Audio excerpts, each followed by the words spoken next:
నమస్కారం. నా పేరు విశ్వ. నేను 7వ తరగతి చదువుతున్నాను. గురు బ్రహ్మ, గురు విష్ణు, గురు దేవో మహేశ్వర, గురు సాక్షాత్ పరబ్రహ్మ, తస్మై శ్రీ గురవే నమః. ఆచార్య దేవో భవ అనేది ఒక సంస్కృత సామెత.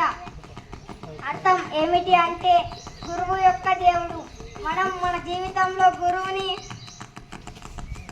గౌరవించడం తెలియజేస్తుంది.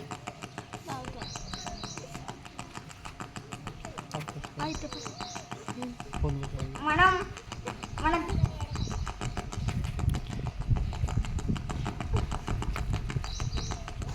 మన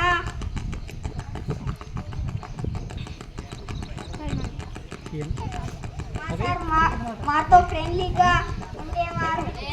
మా సార్ చదువుతో పాటు ఆట పాటలు కూడా నేర్పించేవారు. మేము మా పై చదువులకు వెళ్ళి చక్కగా చదువుకోవడానికి సార్ చెప్పిన పాఠాలే కారణం. ఈ అవకాశం ఇచ్చిన అందరికీ నా యొక్క ధన్యవాదాలు.